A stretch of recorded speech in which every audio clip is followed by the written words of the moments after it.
이 시간 우리에게 주시는 하나님의 말씀은 구약성경 열왕기상 3장 3절로 15절까지의 말씀입니다. 말씀을 봉독하겠습니다. 솔로몬이 여호와를 사랑하고 그의 아버지 다윗의 법도를 행하였으나 산당에서 제사하며 분향하더라. 이에 왕이 제사하러 기브온으로 가니 거기는 산당이 큼이라. 솔로몬이 그 제단에서 1,000번제를 드렸더니 기브온에서 밤에 여호와께서 솔로몬의 꿈에 나타나시니라. 하나님이 이르시되 내가 내게 무엇을 줄꼬 너는 구하라. 솔로몬이 이르되 주의 종 내 아버지 다윗이 성실과 공의와 정직한 마음으로 주와 함께 주 앞에서 행함으로 주께서 그에게 큰 은혜를 베푸셨고 주께서 또 그를 위하여 이 큰 은혜를 항상 주사 오늘과 같이 그의 자리에 앉을 아들을 그에게 주셨나이다. 나의 하나님 여호와여, 주께서 종으로 종의 아버지 다윗을 대신하여 왕이 되게 하셨사오나 종은 작은 아이라 출입할 줄을 알지 못하고 주께서 택하신 백성 가운데 있나이다. 그들은 큰 백성이라 수요가 많아서 셀 수도 없고 기록할 수도 없사오니 누가 주의 이 많은 백성을 재판할 수 있사오리이까. 듣는 마음을 종에게 주사 주의 백성을 재판하여 선악을 분별하게 하옵소서. 솔로몬이 이것을 구하매 그 말씀이 주의 마음에 든지라. 이에 하나님이 그에게 이르시되 내가 이것을 구하도다. 자기를 위하여 장수하기를 구하지 아니하며 부도 구하지 아니하며 자기 원수의 생명을 멸하기도 구하지 아니하고 오직 송사를 듣고 분별하는 지혜를 구하였으니 내가 내 말대로 하여 내게 지혜롭고 총명한 마음을 주노니 내 앞에도 너와 같은 자가 없었거니와 내 뒤에도 너와 같은 자가 일어남이 없으리라. 내가 또 내가 구하지 아니한 부귀와 영광도 내게 주노니 내 평생의 왕들 중에 너와 같은 자가 없을 것이라. 내가 만일 내 아버지의 다윗이 행함같이 내 길로 행하며 내 법도와 명령을 지키면 내가 또 내 날을 길게 하리라. 솔로몬이 깨어보니 꿈이더라. 이에 예루살렘에 이르러 여호와의 언약궤 앞에 서서 번제와 감사의 제물을 드리고 모든 신하들을 위하여 잔치하였더라. 아멘. 이 시간 솔로몬의 지혜에서 배우는 교훈이라는 제목으로 목사님 말씀 전하시겠습니다.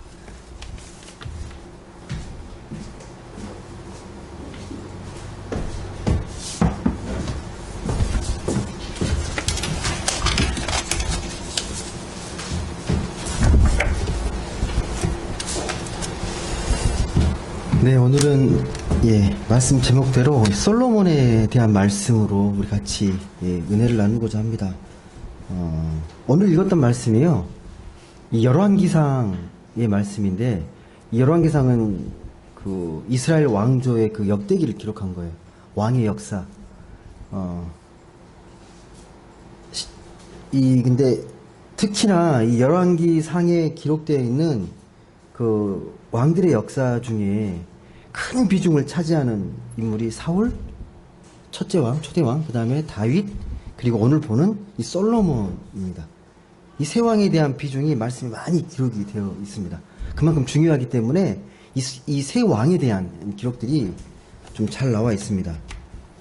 네, 여러분, 특히 솔로몬은 교회 안 다녀도 알아요. 예. 뭘로 유명합니까? 솔로몬은 그러면 뭐가 딱 떠오르는 왕이기 때문에 이 지혜를 상징하는 지혜의 대명사, 지혜로운 왕. 그래서 되게 유명합니다. 근데 성경에서 보면요, 솔로몬이 이 명성이 높아진 이유는 두 가지예요. 첫 번째는 자기 아버지도 못했던 이 성전을 건축합니다.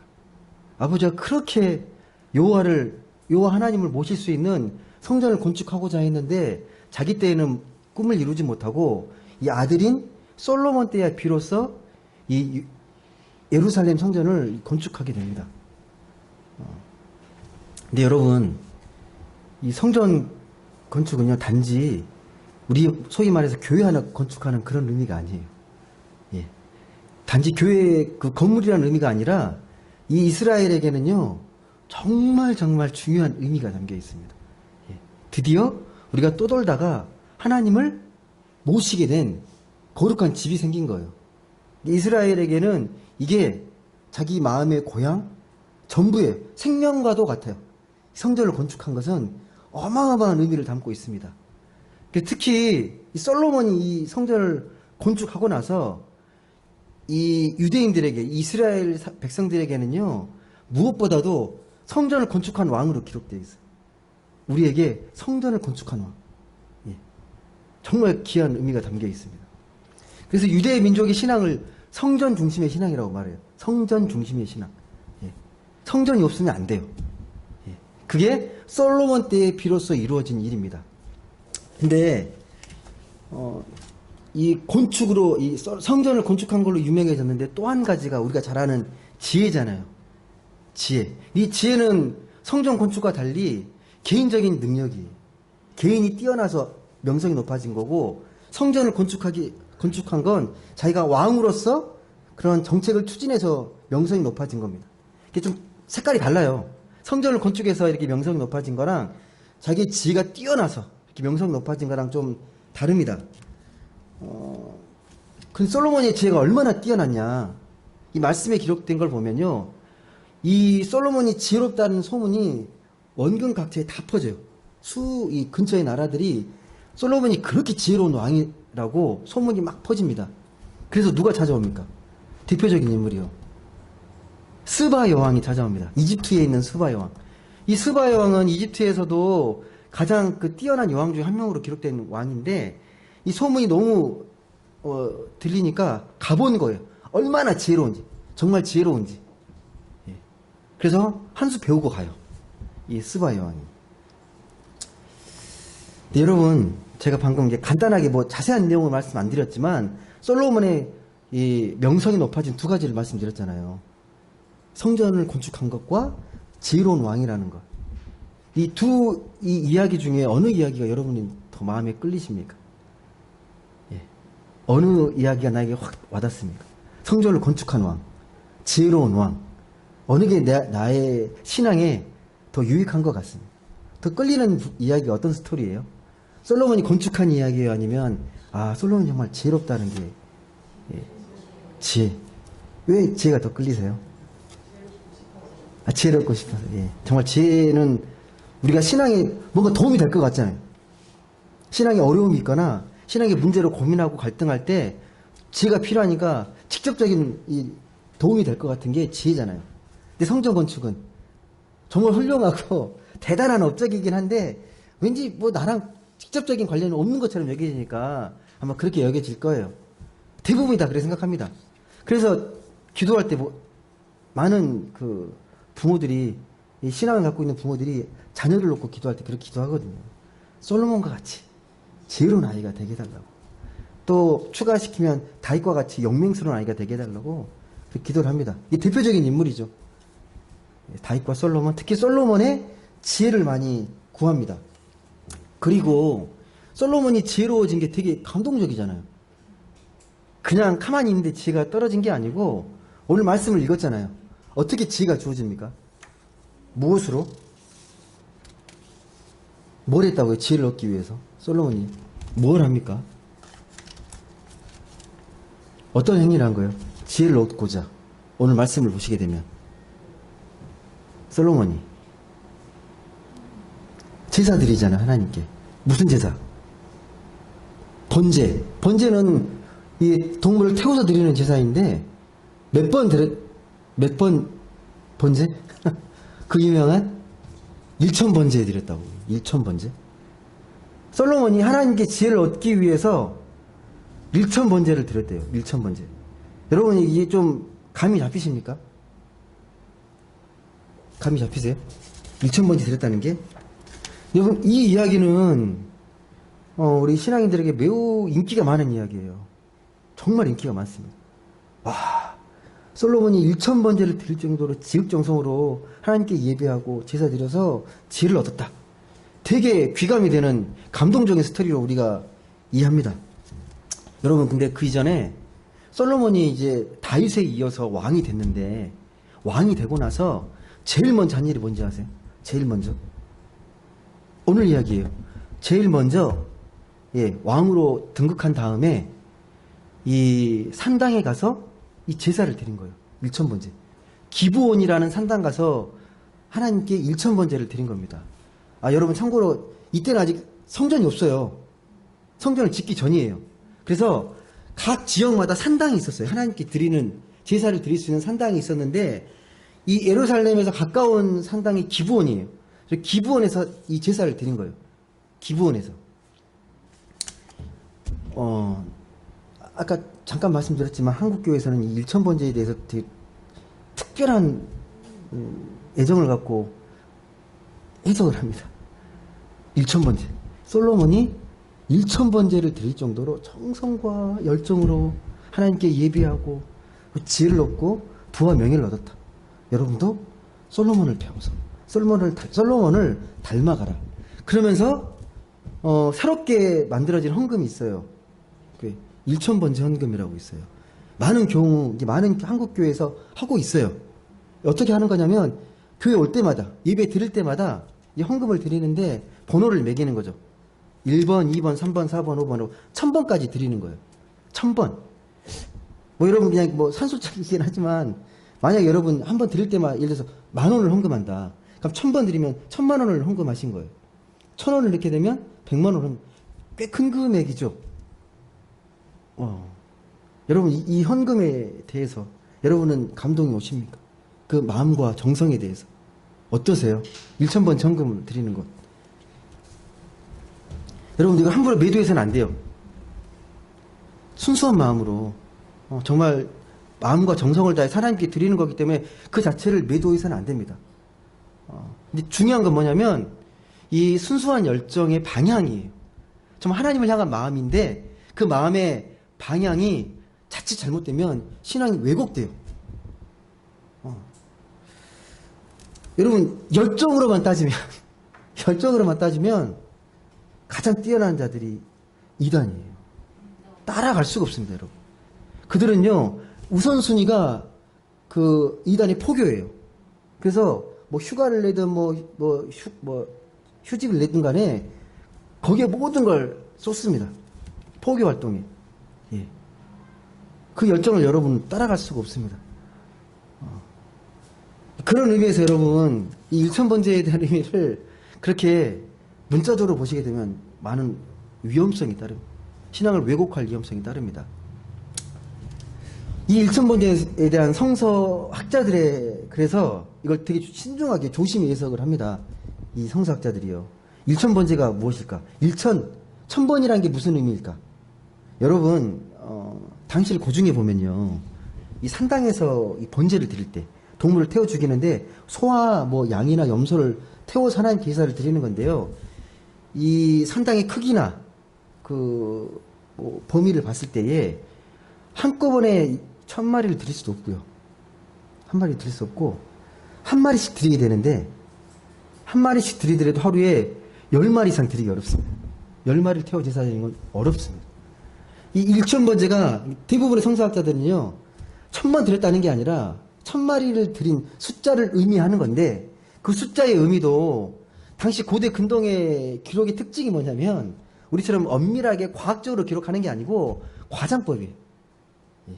그만큼 열심으로 많이 드렸다는 걸 강조하기 위해서 1000번, 10,000번, 10,000만 이렇게 쓰는 거예요. 이게 대표적인 예가 이 고대 근동에서 전쟁을 하잖아요. 전쟁을 하면 다 자기 입장에서 전쟁을 기록하잖아요. 전쟁을 지게 되면 비긴 거고 조금만 이기면 대승이에요. 그게 특징이에요. 이게 이 솔로몬의 그 제사의 의미를요 1000번에 너무 여러분이 매몰되지 마시고 그만큼 하나님을 향한 정성과 마음을 다했다. 1000번을 드릴 만큼 하나님을 향한 마음이 순수했고 정말 다한 마음으로 마음과 정성을 다해 드린 그게 제사가 일천번제라는 제사의 의미로 여러분이 이해하셔야 합니다. 그러니까 여러분 이걸 해석하실 때 똑같이 나도 솔로몬처럼 1000번이라는 거에 꽂혀가지고 1000번 드려가지고 내가 하나님께 복 받을 거야. 그렇게 해석하시면 어려워지는 거예요. 신앙이 어려워지는 거예요. 다 그렇게 내 공로로 자꾸 신앙을 채워하려고 하는 거예요. 하나님께 1000번까지 정성 드렸는데 얼마나 큰 복이 떨어질까. 솔로몬처럼. 그건 우리 신앙의 본질을 왜곡시키는 겁니다. 어쨌든 여러분 솔로몬이 이렇게 1000번제를 드리고 나서요. 드리고 있는데 하나님이 솔로몬 꿈에 나타납니다. 그 마음이 닿은 거예요. 1000번 드려서 하나님이 흡족한 게 아니라 그 마음의 중심을 보신 거잖아요. 그 간절한 마음. 그래서 꿈에 나타나서 뭐라고 이야기합니까? 열왕기 3장 예? 뭐라고 하시죠? 거기 5절에 보시게 되면, 예, 내가 내게 무엇을 줄고 너는 구하라. 와, 여러분 그런 음성 들으면 어떨 것 같아요? 야, 네 마음이 정말 내 마음이 닿아서 구해와, 뭐든지 해줄게. 얼마나 기쁩니까, 여러분? 이 음성을 듣게 되면요.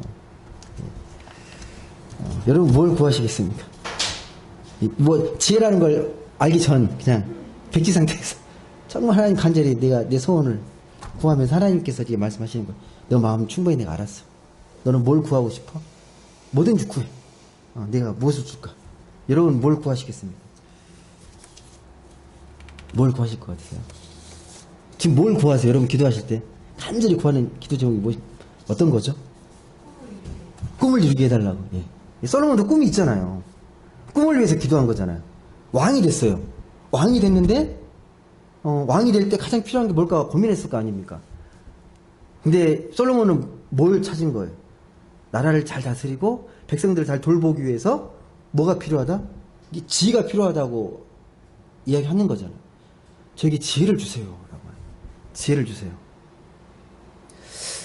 근데 솔로몬이 이 지혜를 달라고 하기 전에 먼저 이렇게 고백합니다. 되게 겸손한 고백인데, 하나님, 제가 왕이 된 건 전적으로 하나님의 은혜입니다. 하나님의 은혜로 제가 왕이 됐는데, 제가 왕이 되고 보니 저는 작은 아이입니다.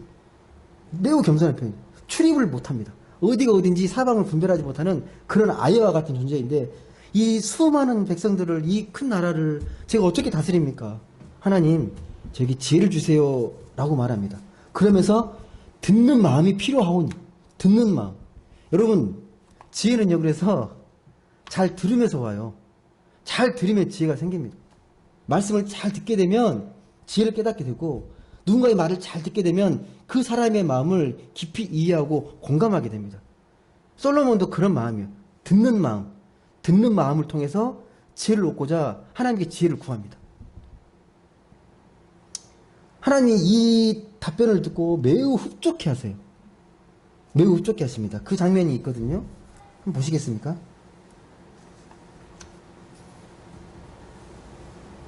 한번 12절 보겠습니다. 예. 나에게 지혜를 달라고 하시니까 하나님께서 매우 흡족해 하시면서 이렇게 말씀하십니다. 11절 한번 같이 읽어보겠습니다. 시작. 예, 하나님이 그에게 이르시되 내가 이것을 구하도다. 자기를 위하여 장수하기를 구하지 아니하며 부도 구하지 아니하며 자기 원수의 생명을 멸하기도 구하지 아니하고 오직 송사를 듣고 분별하는 지혜를 구하였으니 12절 계속 읽어보겠습니다. 내가 내 말대로 하여 내게 지혜롭고 총명한 마음을 주노니 내 앞에도 너와 같은 자가 없었거니와 내 뒤에도 너와 같은 자가 일어남이 없으리라. 와, 어마어마한 말씀이시죠. 그러니까 되게 흡족했던 게 뭐냐면 다른 왕들처럼 그러니까 건강을 구하고 장수를 구하고 또 부를 구하고 또 자기 원수의 나라가 멸하기를 구한 게 아니라 뭘 구했다는 거예요? 오직 하나님의 마음으로 백성을 잘 다스릴 수 있는 지혜를 구한 거에 대해서 되게 흡족해 하시면서 네가 지혜만 구했지만 내가 뭘 더 덤으로 주겠다. 부와 명예와 뭐 영광 다 주겠다는 거예요. 전무후무한 지혜. 이 지혜는 그냥 지혜가 아니라 더 이상 너보다 뛰어난 사람이 없을 만큼 뛰어난 지혜를 주겠다는 거예요. 예. 어마어마한 축복이죠. 예. 제가 여기까지 듣고 내가 단도직입적으로 물어볼게요. 솔로몬은 지혜로운 왕이었습니까? 솔로몬은 지혜로운 왕이었습니까? 하나님 약속이고 그 정말 지혜를 받고 부와 명예를 얻었는데 이 솔로몬의 한 인물을 우리가 냉정하게 평가했을 때 솔로몬은 지혜로운 왕이었습니까? 어떠세요? 솔로몬 어떤 왕으로 여러분 머릿속에 기억되어 계십니까? 어떤 왕이에요 여러분에게?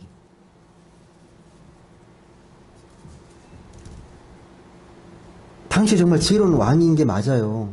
아까 말씀드렸지만 너무 지혜가 뛰어나서 사방에 소문이 다 나가지고 여러 나라에서 정말 그 지혜를 듣고자 막 몰려오잖아요. 그 중에 한 명이 스바 여왕이 나와 있는 거고, 스바 여왕이 딱 이 이스라엘에 와가지고 솔로몬하고 이제 대화를 하거든요. 막 여러 가지 물어보잖아요. 대답을 못하는 게 없을 정도로 대답을 너무 잘하니까 스바 형이 되게 놀라고 충격을 받아요. 제가 소문 듣는 것보다 훨씬 더 지혜롭고 훨씬 더 뛰어나다고. 그러면서 온갖 예물을 갖고 온 거 다 주거든요. 이 솔로몬에게. 그뿐만 아니라 다른 나라 사람들도 막 와가지고 솔로몬에게 몰려옵니다. 그 지혜 말씀 듣고자 막 사방에서 막 몰려와요. 예물을 갖고. 그러니까 재물은 엄청나게 쌓이는 거죠. 예. 이게 솔로몬만큼 이 부와 지혜를 누린 왕이 없다고 분명히 이 기록을 합니다. 솔로몬이 지혜롭다라는 걸 구체적으로 나타내는 너무나도 유명한 이 일화가 있죠. 여러분 잘 아시는 솔로몬의 재판. 어떤 재판입니까? 이 말씀 뒤에 나오거든요. 우리가 읽진 않았지만 어느 날 잘 아시겠지만 정리하려고 제가 말씀을 드리는 거예요. 창기 두 여인이 있었습니다.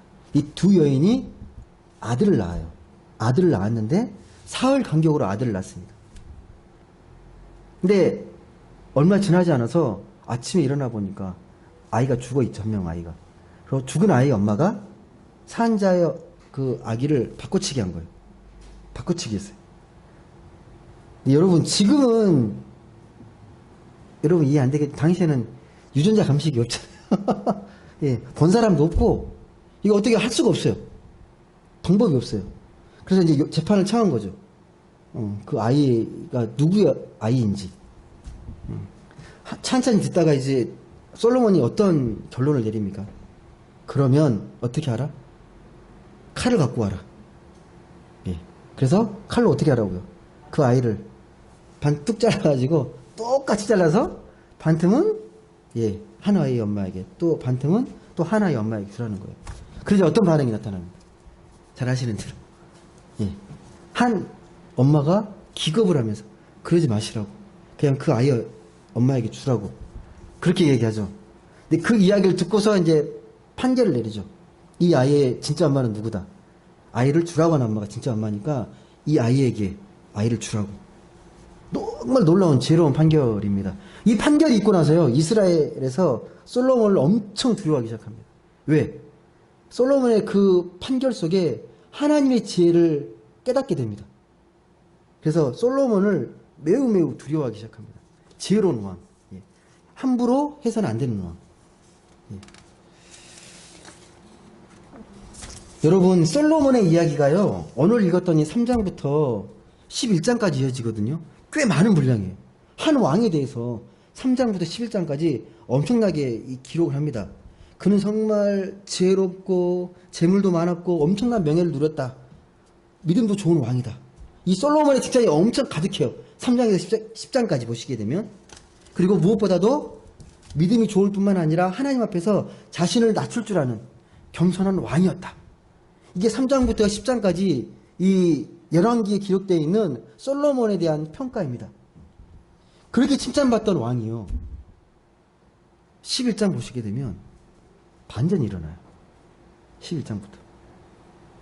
정말 성공한 모델 같은 왕이 솔로몬이었는데 11장부터 어떻게 바뀌냐면 저주받은 왕으로 이제 바뀌는 느낌입니다.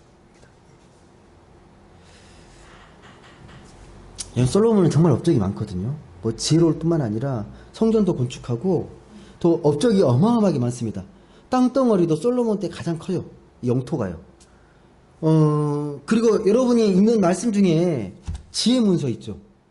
시편, 잠언, 전도서 다 저자가 누구예요? 솔로몬이잖아요. 이 말씀을 기록한 저자가 솔로몬. 솔로몬의 업적은 어마어마합니다. 그런데 여러분 11장부터 분위기가 바뀌어요.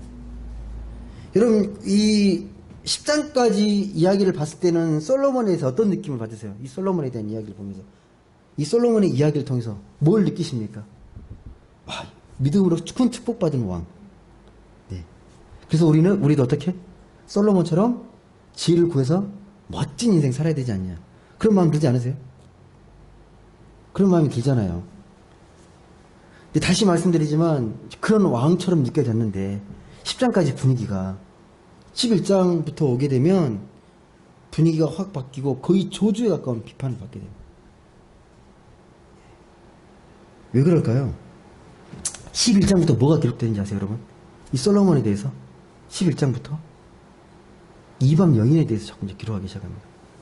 후궁으로 많은 이 아내를 얻게 되는데 다 이방 여인들이거든요. 예, 후궁이 700, 첩이 300, 도합 1000. 예. 어마어마하죠. 뭐, 이 자체가, 물론 이것도 문제지만, 여인이 이렇게 이방 아내가 많았다는 것도 문제지만, 더 큰 문제는 뭔지 아세요? 이방 여인을 아내로 맞음으로 인해서, 예, 가장 큰 심각한 문제가 뭔지 아십니까, 여러분? 우상이에요, 우상. 각 나라의 우상들이 다 들어와요. 그래서 솔로몬 시대를 어떻게 또 표현하냐면, 종교적으로, 종교 박람회. 모든 종교가 이스라엘에 다 있는 거예요. 예. 하나님 그렇게 경계했던 모압, 암몬, 에돔, 가나안, 모든 그 이방의 우상신들이 다 들어옵니다. 다 들어와요. 하나님 분명히 솔로몬에 대해서 이거에 대해 책망하고 심판하십니다. 잘못되었다고.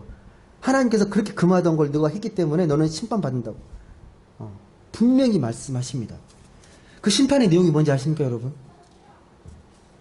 왕상 11장에 나오게 되는데, 네가 그런 심각한 죄를 저질렀기 때문에 너의 나라를 빼앗아서 신하에게 주겠다. 예. 신하에게 주겠다. 단지 지금 벌어지진 않는다. 아버지의 체면, 다윗 왕, 너의 아버지 다윗의 체면을 봐서 너 때 일어나진 않고 너의 뒤에 네 아들 때에 이런 일이 반드시 나타날 거다. 라고 말씀하십니다. 실제로 이런 일이 벌어지죠. 솔로몬의 아들이 누구죠? 르호보암입니다. 르호보암 때에 이 나라가 쪼개져요. 반틈으로 남북으로 쪼개집니다. 북이스라엘, 남유다로. 이미 르호보암 때, 솔로몬 말기부터 르호보암 때까지 민심이 계속 안 좋아요. 흉흉해요.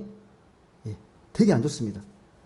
그리고 드디어 이 르호보암 때 그 부하였던 신하였던 여로보암 장군이 반란을 일으키거든요. 예, 반란을 일으킵니다. 그런데 이 이스라엘 12지파 중에 10지파가 다 북이스라엘에 붙어버려요. 단지 2지파만 남유다에 남고 나머지는 다 여로보암을 따라서 북이스라엘을 만들어버려요. 르호보암 왕 때요. 근데 이 잘못이 누구에 있다는 거예요? 분명히 솔로몬의 죄, 솔로몬의 그 우상의 죄로 인해서 나타난 일이라고 분명히 말씀합니다. 여러분, 그러면 여기까지 말씀했을 때 솔로몬을 어떻게 평가하는 게 우리가 좀 복음적인 평가일까요? 솔로몬을 어떻게 우리가 이야기하면 바람직한 평가가 이루어질까요? 우리가 본받을 사람인가 아니면 경계할 사람인가? 어떻게 평가하면 될까요? 좀 혼란이 오십니까? 예. 우리가 좀 구분이 되긴 하죠. 솔로몬 전기, 그 겸손하고 하나님께 지혜를 구했던 그 왕, 또 성전을 건축하고 지혜롭게 나라를 다스렸던 그 왕의 모습과 그 후기에 보게 되면 이제 수많은 이방 여인을 맞이해서 나라의 우상이 범람하게 만든 왕, 그걸 구별해서 봐야 되지 않냐라고 생각이 들죠. 그렇지 않습니까, 여러분은? 예. 본받을 게 있고 본받지 말아야 할 게 있고, 예. 각각 나누어서 판단해야 된다. 이게 대부분 이게 합리적인 판단일걸요? 이게 전혀 틀렸다고 말할 수는 없는데 완전한 평가는 아니에요. 여러분, 한 인물을 평가할 때 보통 어떻게 평가합니까, 여러분? 한 인물을 평가할 때요. 마지막이 중요하지 않습니까?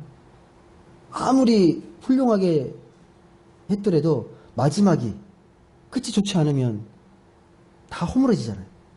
다 허물어지지 않습니까? 분명히 훌륭한 업적도 이루고 훌륭한 왕이었는데 말년이 좋지 못했고 비참하기까지 하거든요. 이 솔로몬의 말년이. 다윗만 아니면 당장 심판받아요. 하나님이 가장 경계하는 죄가 뭡니까? 우상숭배잖아요. 하나님 외에 다른 신을 두지 말라는 게 십계명의 첫 번째잖아요. 어마어마한 죄인데 이 솔로몬은 이거에 대해서 되게 가볍게 여긴 거잖아요. 우상에 대한 이 죄악에 대해서. 그래서 젊은 시절에 쌓았던 그 명성도 말년의 잘못으로 다 허물어지는 느낌이 들거든요. 정말 이 성경에서는 솔로몬을 어떻게 평가하는지 좀 더 깊이 좀 그래도 보셔야 돼요. 가볍게 보지 마시고, 예. 솔로몬이 처음에 지혜를 구했다 그랬잖아요. 하나님께. 지혜를 구한 왕이었거든요. 그 초기에 보시게 되면 이 솔로몬이 왕이 된 게 역사적으로 보게 되면요. 되게 극적이에요. 솔로몬이 정말 극적으로 다윗의 뒤를 이어서 왕이 됩니다. 정말 여러 가지 다 운이 맞아서 왕이 돼요. 사울은 하나님 기름 부은 왕으로서 초대왕으로 세워졌고, 다윗도 처음에는 남유다와 몇 개의 지파를 통해서 무력으로 나라를 다스리다 다 인정을 받게 되는데, 솔로몬은요 그런 인정을 받은 적이 없어요. 왕자의 반란을 통해서 왕이 된 왕이에요. 솔로몬은요, 역사적으로. 그런데 여하튼 간에 솔로몬은 이 3장 1절 말씀을 보게 되면 제일 먼저 뭐가 기록되어 있는지 아세요, 여러분? 여러분 이게 놓치게 되는데, 이 열왕기상 3장 1절 말씀 보세요. 왜 이 말씀을 기록했는지 3장 1절 말씀 같이 읽어보겠습니다. 열왕기상 3장 1절 말씀 같이 읽겠습니다. 시작. 솔로몬이 애굽의 왕 바로와 더불어 혼인 관계를 맺어 그의 딸을 맞이하고 다윗성에 데려다가 두고 자기의 왕궁과 여호와의 성전과 예루살렘 주위의 성의 공사가 끝나기를 기다리니라. 여러분, 이때부터 그 씨앗이 단초가 보이지 않았어요? 이때부터 이방 여인을 사랑하고, 예, 그 후궁을 두었던 그것들이 막 눈에 보이기 시작하죠. 이때부터 이미 하나님 그렇게 경계했던 이방 여인과 통혼하지 말라는 게 있어요. 근데 이걸 가볍게 여기고 이미 왕 초기부터 이방 여인을 사랑하는, 그래서 우상이 싹트게 될 그 단초가 이미 시작되고 있습니다. 아이러니하죠. 그렇게 칭찬받은 왕인데 이미 그걸 성경에서는 암시하고 있어요. 3장 2절에서. 근데 마지막 이 솔로몬의 그 이야기와 스토리가 기록된 11장에서도 보면 거기서도 이 이야기로 마무리가 돼요. 이방 여인에 대한 이야기로. 한번 보시겠습니까? 왕상 마지막 11장, 열왕기상 11장 1절부터 2절 말씀 한번 보겠습니다. 열왕기상 11장 1절과 2절 말씀. 열왕기상 11장 1절과 2절 말씀 같이 읽어보겠습니다. 시작. 솔로몬 왕이 바로의 딸 외에 이방의 많은 여인을 사랑하였으니 곧 모압과 암몬과 에돔과 시돈과 헷 여인이라. 여호와께서 일찍이 이 여러 백성에 대하여 이스라엘 자손에게 말씀하시기를 너희는 그들과 서로 통혼하지 말며 그들도 너희와 서로 통혼하게 하지 말라. 그들이 반드시 너의 마음을 돌려 그들의 신들을 따르게 하리라 하셨으나 솔로몬이 그들을 사랑하였더라. 네. 하나님이 명백히 금하고 있던 이방 여인, 하나님을 대적했던 이 이방 백성들의 여인을 사랑하지 말라고, 그들과 통혼하지 말라고, 너희 마음을 반드시 돌릴 거라고 그렇게 말씀했는데 이걸 가벼이 여기고 수많은 이방 여인들을 아내로 맞아. 3장 시작할 때부터 왕이 즉위하고 왕이 말년까지 일관되게 성경은 이미 이야기하고 있어요. 솔로몬에 대한 이야기를 하면서 이미 그런 단초들을 다 이야기하고 있습니다. 그러니까 여러분, 우리가 말씀을 그러니까 이렇게 취사 선택하면 안 되잖아요. 말씀 온전히 받고 이해해야 되는데 나에게 위롭고 나에게 좋은 말씀을 받아들이고 나에게 좀 이게 좀 거부감이 들고 뭔가 이렇게 불편한 말씀은 약간 자꾸 한쪽에 치워두려고 하고 그러다 보면 그 말씀들이 되게 가볍게 여겨져요. 가볍게 여겨집니다. 그러니까 이 솔로몬은 그 이방 여인에 대한 그 마음을 하나님보다 더 크게 둔 거잖아요. 이방 여인을 더 사랑하였더라. 하나님보다 이방 여인을 더 사랑하였더라. 분명히 기록하잖아요. 이게 문제입니다. 솔로몬의 문제. 솔로몬을 어떻게 우리가 이해하면 되겠습니까? 이 솔로몬에 대한 이해. 분명히 믿음도 있고 겸손하고 지혜도 있고 성전도 건축하고 업적도 많고 그런 왕인데 이 솔로몬을 우리가 어떻게 이해하면 되겠습니까? 그리고 다 제쳐놓고 솔로몬의 지혜만큼 우리가 인정해야 되지 않을까요? 솔로몬의 그 지혜만은 인정해야 되지 않나? 그 지혜를 구했던 그 겸손한 마음, 그 마음은 여러분 인정하고 싶지 않습니까? 그것도 부인하고 싶습니까, 여러분? 이 솔로몬에 대해서 어떠세요?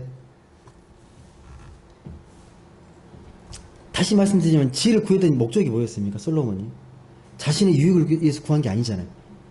겸손하게 나라를 잘 다스리고 하나님의 마음으로 잘 다스리기 위해서 구했던 게 지혜거든요. 여러분, 그런 의미에서 이 지혜를 어떤 마음으로 구했는지를 다시 한번 잘 읽어보십시오. 여러분, 오늘 말씀 9절 한번 보세요. 어떤 마음으로 이 지혜를 구했는지. 거기에 여러분 솔로몬의 그 마음이 담겨 있거든요. 열왕기상 3장 9절 말씀 한번 읽어보겠습니다. 시작. 누가 주의 이 많은 백성을 재판할 수 있사오리까?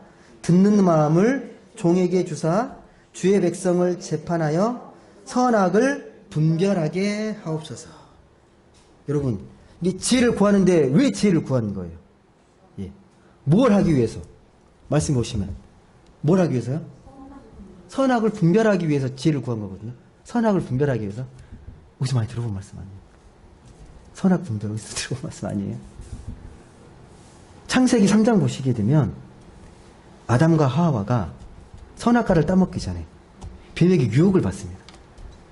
이 선악과를 먹게 되면 어떤 일이 벌어진다. 유혹하잖아요. 하와가 머뭇거리죠. 머뭇거릴 때 했던 말이 있어요. 그게 어떤 말씀이냐면 한번 창세기 3장 5절 말씀 보세요. 창세기 3장 5절 말씀. 이 말을 듣고 따먹거든요. 창세기 3장 5절 말씀. 창세기 3장 5절 말씀. 네. 한번 같이 읽어보시죠. 3장 5절. 같이 읽겠습니다. 시작. 너희가 그것을 먹는 날에는 너희 눈이 밝아져 하나님과 같이 되어 선악을 알 줄 하나님이 아심이니라. 아멘. 여러분, 최초의 에덴 동산에요. 하나님이 경계했던 절대 따먹지 말라는 나무가 두 가지였어요. 지혜와 생명의 나무. 그런데 이 선악과를 먹지 말라는 이유는 뭐다? 선악과는 하나님처럼 되는 선악을 분별할 줄 아는 나무예요. 무슨 말씀이냐면 선악을 분별한다는 건 인간의 능력이 아니라 하나님의 고유한 영역이라는 거예요. 하나님의 권한이라는 거예요. 선악을 분별하는 건 우리가 판단하는 게 아니고 하나님의 영역입니다. 이게 하나님의 영역이 도전하는 거죠. 신처럼 되고 싶은 욕망. 하나님 좀 높아지고자 하는 그 끝없는 열망. 그 열망이 계속 나타나잖아요. 그래서 바벨탑도 쌓게 되고 하나님처럼 되고 싶어가지고. 예. 이게 솔로몬이 구했던 지혜가 백성을 잘 다스리기 위한 지혜인데 선악을 분별할 줄 아는 지혜예요. 이 창세기 말씀과 그 어원이 같아요. 어원이 같아요. 우리가 그러잖아요. 여러분, 그 사람이 자리가 자꾸 높아지면 많은 사람들이 존경하게 되고 우러러 봅니다. 그럼 정말 뭐가 된 것 같아요. 전지전능한 자리에 있는 느낌? 다 판단하고 싶은 마음 있잖아요. 내가 높은 자리에 있으면서 막 판단하고 싶은 마음.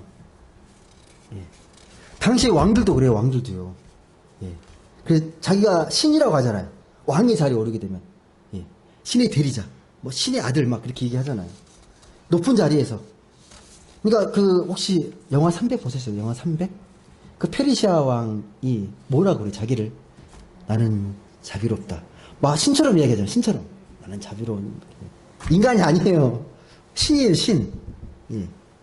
여러분, 인간의 원초적인 욕망이 뭐냐면 하나님처럼 되고 싶은 것, 신처럼 높아지고 싶은 것입니다. 가장 높은 자리, 모두가 우러러 오른 자리에 있으면 이런 유혹이 강렬합니다. 남보다 좀 차별되고 싶고 더 뛰어나고 싶고. 선악을 분별하면 다른 인간하고 이미 차별화 돼버리는 거잖아요. 나는 그런 능력이 있는 사람이니까. 성경은 분명히 그걸 죄라고 말해. 원초적인 죄라고 말해. 첫 번째 죄가 그거였잖아요. 첫 번째 범죄. 다행스러운 건 솔로몬이 그런 아담과 하와 같은 그런 마음의 선악을 말했던 건 아니에요. 근데 그 단초가 있어요. 그러니까 자칫 이 지혜를 그렇게 구하게 되면 그런 우를 범할 수가 있는 겁니다. 지혜를 구하는 게 잘못됐다는 게 아니라 선악을 분별하는 건 하나님의 영역이기 때문에 잘 구하셔야 돼요. 이 지혜를 왜 구하는지를 잘 아셔야 돼요. 지혜를 왜 구하고 있는지. 한번 인간적으로 이 솔로몬의 마음이 좀 이해되기도 해요. 인간적으로 보시게 되면 이 솔로몬이 왕이 됐을 때 다윗의 직계가 아니에요. 본처에서 난 아들이 아니잖아요. 자기의 그 우리아의 아내, 그 밧세바를 통해서 낳은 사생아와 같은 아이잖아요. 예. 그러니까 그 왕이 돼서도 컴플렉스가 되게 심했을 거예요. 정통성, 왕에 대한 정통성. 그래서 뭔가 그래도 왕이 됐는데 뭔가 그래도 또 뭔가 인정받고 뭔가 좀 그래도 권위를 받기 위해서 구했던 게 지혜였던 거예요. 지혜로운 왕. 이 지혜는 당시 고대 근동에서 인간의 영역이 아니고 신의 영역이에요. 지혜는 인간이 가질 수 있는 게 아니라 하나님만이 가질 수 있는, 신이 가질 수 있는 영역이 지혜입니다. 그러니까 내가 지혜롭다라는, 내가 지혜로운 왕이라는 말은 무슨 의미냐? 내가 신으로부터 왕이 될 수 있는 이 합법적인 권위를 받았다라는 의미가 돼요. 그래서 지혜를 더 구했던 것 같아요. 그 어느 왕보다. 이 솔로몬은요. 여하튼간에 여러분, 이 솔로몬이 구했던 지혜, 마치 선악과처럼 비춰질 수 있기 때문에 그렇게 구하지 않도록 경계하셔야 돼요. 여러분, 지혜를 구하지 말라는 말이 아니에요. 어떤 목적으로 구하는지를 잘 보셔야 돼요. 나의 인간적인 야망과 목적, 뭐 어떤 것 더 뛰어나게 위한 것이 아니라 겸손한 마음으로 참 지혜를 구하셔야 합니다. 이 진짜 지혜는 뭐예요, 여러분? 진짜 지혜는요. 이 신약 성경에 보시게 되면 참된 지혜에 대해서 이야기를 합니다. 고린도전서에 보시게 되면 어떤 지혜를 구하라? 십자가에 못 박히신 그리스도.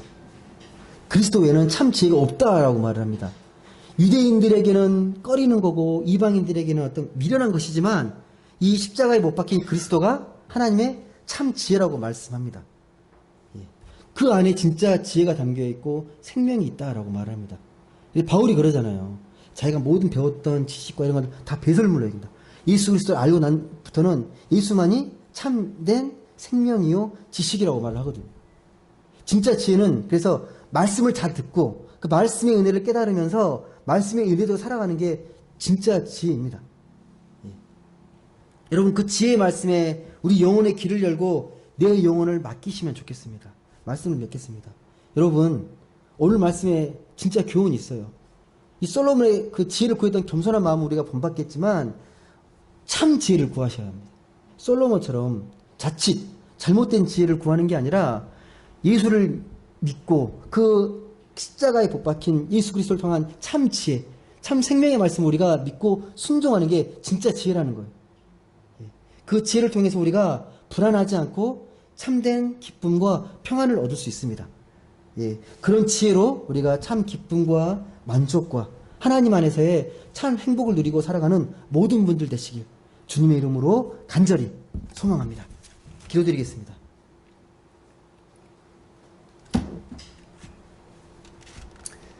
사랑의 하나님 감사합니다.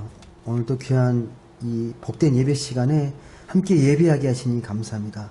우리가 예배자로서 하나님의 자녀로서 우리가 온전히 더욱더 성숙해 가고 또 온전하게 성장해 가길 소망합니다. 하나님, 우리가 말씀을 겸허히 듣고 말씀을 잘 듣고 또 말씀을 통하여서 지혜를 깨닫고 그 지혜를 통하여서 내 삶이 평안해지고 또 이웃을 겸손하게 섬기고 나눌 줄 아는 또 십자가에 못 박힌 그리스도의 그 참 지혜를 우리가 본받아서 이웃을 사랑하고 하나님을 사랑하는 그 참 지혜를 통하여서 이 세상 가운데 승리하며 나아가는 우리 모두가 되게 하여 주옵소서. 하나님, 그 솔로몬의 지혜를 구했던 그 겸손한 마음을 본받되 그 지혜가 자칫 하나님처럼 교만해질 수 있는 선악을 분별하는 지혜가 아니라 참 지혜, 예수 그리스도의 말씀에 담겨있는 참 지혜를 구하면서 우리가 이 땅 가운데 생명력 있게 살아갈 수 있도록 하나님 축복하여 주옵소서.